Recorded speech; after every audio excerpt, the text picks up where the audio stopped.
Hi, this is Christine Pem. Glad you decided to join me here today.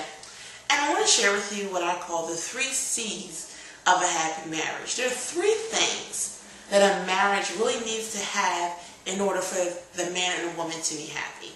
And it seems very simple, but when I explain it to you, it'll make perfect sense. Number 1, the first C is compatibility. Compatibility is by far the most important thing when you're deciding to be with someone for a lifetime. You guys have got to be connected in the soul. And sometimes people believe that having a soulmate is kind of 1 in a million. There's no chance that I'll find someone that really loves the things that I love or goes to the same places that I go to. But really a soulmate is someone that sees the world the same way that you do. They view politics the same way that you do. Or they see family in the same way that you do. They see career in the same way that you do. They see the world the same way that you do. And when you meet someone that really is connected on that soulish level, you'll find that you make decisions similarly. You want to pursue the same things. A man and a woman, for example, that feel that family is the most important thing are going to both be people that will be willing to put careers second to ensure that the family is spending time together, to ensure that the children are growing. Maybe they'll work to adopt. Maybe they'll adopt people's other children, like they'll be godparents if they're not able to bear children. But those 2 people, they're going to be able to walk together and life together because they see the world the same way. So compatibility is very important, that you are walking together. The Bible says, how can 2 people walk together unless they agree? And that agreement, you need to be agreeing with that person more than not. Are you going to find your exact duplicate? No. And I think sometimes when people say that a soulmate is far-fetched, they're really saying that they don't feel there's someone equal to you. Well, actually, there's no way that anyone is actually equal to you. You're unique. There is nobody else like you in this earth, and there will never be anyone exactly like you ever again. You're it. You're the real deal. And so what you're looking for is more things in common than not.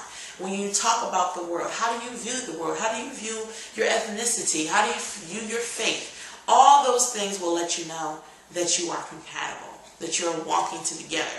And sometimes we say, well, if you're a type A personality, you're controlling, you need to be someone that is more passive. And that may be in certain areas, but you need to be passionate about the same things. How you respond to those things may be different, but you need to be passionate about those same things.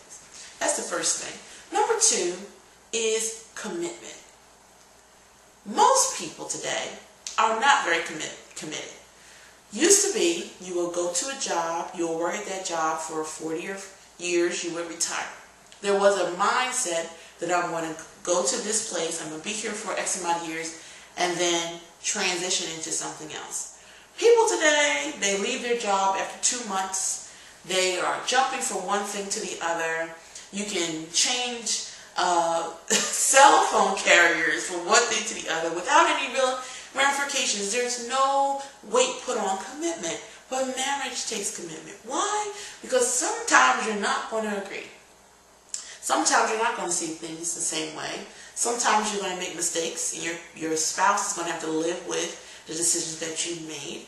And if you're not committed through the hard times, you'll never be able to mature in your marriage to enjoy good times. And so commitment is extremely important. When you make a vow, for everyone of faith, we don't just make a vow to each other, we make a vow to God. And sometimes you can pray and you can seek God's wisdom on a situation and say, listen, just stay with it. And what you find most of the time is that you mature through your processes, through the struggle that you go through in your marriage. Usually you mature, and it's not necessarily to put the finger or blame on someone else, but it's an opportunity for you as an individual to mature. So commitment is also very important. And number 3 is connection. A marriage must always, always have connection. And what does that mean? Okay, connection means that we're going to make sure that our marriage has this space, that our lives have this space for us to reconnect. We are always changing. Every day, every moment of life that we live has an effect on us. So we are constantly changing. And so if you're not communicating with your spouse on what it is that you are feeling or what it is that you are seeing the world in today, that person will not know that you have shifted course. If you're not connected to each other in the people that you're surrounded, if you don't share common friends, what will happen is your friends may be influencing you in one way, and that will hinder you from being connected with your spouse. So it's very important that your connections, even if you don't share the same friends, you share the same type of friends, so that you're always connected to the same values, the same belief systems. You also have to be connected to God. God is the key for a man and woman to have the love they need to stay together. We as human beings do not have the capacity to love like the scriptures tell us to love. We are not as patient. We're not as kind. Sometimes we want to be the center of attention. We want to boast a little bit. And it's God that gives us the love. God fills us with the love that we can then share with our spouse. So you have to be connected to God as well. So if you remember those 3 C's, do you remember what they are? We have compatibility, we have commitment, and we have connection. And if you remember those 3 C's, and you find someone where you have compatibility, and they are a committed person, they have the capacity to commit. They are someone whose word means something to them. They're someone that values when they are taking on a responsibility. And if you are connected, of course we're talking about the soulful connection again.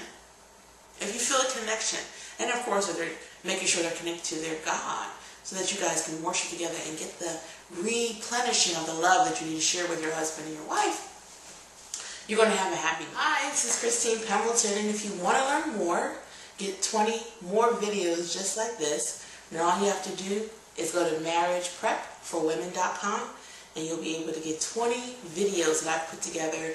I've put together questions that people always ask me about getting ready for marriage. How do I know I found the right one? What's being a wife actually going to be like? And so I put together 23 videos. You can get them at marriageprepforwomen.com. See you later.